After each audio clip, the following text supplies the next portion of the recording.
ଆଜ୍ଞା ଆମର କୋପାକ୍ଟ ଅନୁସାରେ ଯେଉଁ ସ୍କୁଲ ଆଉ କଲେଜ ପ୍ରେମିସେସ୍ ଅଛି ଏବଂ ହସ୍ପିଟାଲ ପ୍ରେମିସେସ୍ ଅଛି ତାର 100 ମିଟର ରେଡ଼ିୟସ୍ ଭିତରେ ଆପଣଙ୍କର କୌଣସି ଟୋବାକୋ ପ୍ରଡକ୍ଟ ବିକ୍ରି ହେଇପାରିବ ନାହିଁ, କୌଣସି ଆପଣ ଷ୍ଟକ୍ ବି ରଖିପାରିବେ ନାହିଁ। ତେଣୁ ସେଇ ପର୍ଯ୍ୟାୟକ୍ରମରେ ଏସ୍ପି ଭଦ୍ରକ ନିର୍ଦ୍ଦେଶ କ୍ରମରେ ଆମ ଟାଉନ ଥାନା ତରଫରୁ ଭଦ୍ରକ ଅଟୋନମସ୍ କଲେଜ, ଜିଲ୍ଲା ସ୍କୁଲ, ଗାନ୍ଧୀ ପଡ଼ିଆଠାରେ ଥିବା ସରସ୍ୱତୀ ଶିଶୁ ମନ୍ଦିର ଏବଂ ଗାର୍ଲସ ହାଇସ୍କୁଲ ପାଖରେ ଆମେ ଯେଉଁ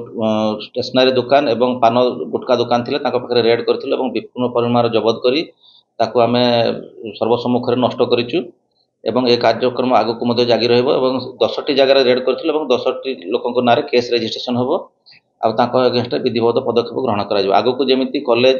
ସ୍କୁଲ ଏବଂ ହସ୍ପିଟାଲ ପ୍ରେମିସେସ୍ର ନିୟର ବାଇ ଏରିଆରେ କୌଣସି ଲୋକ ଏଭଳିଆ କାମରୁ ବିରତ ରହିବେ ସେଥିପାଇଁ ଲୋକମାନେ ସଚେତନ ହେବା ଦରକାର ଏବଂ ଯେଉଁ ଦୋକାନୀମାନେ ଅଛନ୍ତି ସେମାନେ ମଧ୍ୟ ସଚେତନ ହେବା ଦରକାର। ପ୍ରାୟ ଲକ୍ଷାଧିକ ଟଙ୍କାର ଜିନିଷ ଆଜି ଆମେ ଜବତ କରି ନଷ୍ଟ କରିଛୁ। ଆପଣ ପୂର୍ବରୁ ମଧ୍ୟ ଦେଖିଥିବେ ଭେରାଇଟି ଷ୍ଟୋର କୌଣସି ପାନ ଦୋକାନ ବଦଳରେ ମଧ୍ୟ ଅନ୍ୟ ଦୋକାନ ମାନଙ୍କରେ ଗୁଟଖା ବିକ୍ରି କରୁଛନ୍ତି, ଆପଣ ବି ଧରିଛନ୍ତି, କ'ଣ ପଦକ୍ଷେପ ରହିବ ତାଙ୍କ ଉପରେ? ଆମେ ଆଜି 10ଟି ଜାଗାରେ କରିଛୁ, 10ଟି ଲୋକଙ୍କ ଏଗେନଷ୍ଟରେ ଆମେ କେସ୍ ରେଜିଷ୍ଟ୍ରେସନ କରୁଛୁ, ତାଙ୍କୁ ପିଆର୍ ଦେବୁ ଆମର ସେକ୍ସନ 24 ଅନୁସାରେ ପିଆର୍ ଦେବୁ, କୋର୍ଟପା ଆକ୍ଟ ଅନୁସାରେ ସେକ୍ସନ 24 ଅନୁସାରେ ଆମେ ତାଙ୍କର ପିଆର୍ ମଧ୍ୟ ଦେବୁ ଏବଂ ତାଙ୍କର ବିରୁଦ୍ଧରେ ବିହିତ ପଦକ୍ଷେପ ମଧ୍ୟ ଗ୍ରହଣ କରାଯିବ, ଆଇନଗତ କାର୍ଯ୍ୟାନୁଷ୍ଠାନ ଗ୍ରହଣ କରାଯିବ।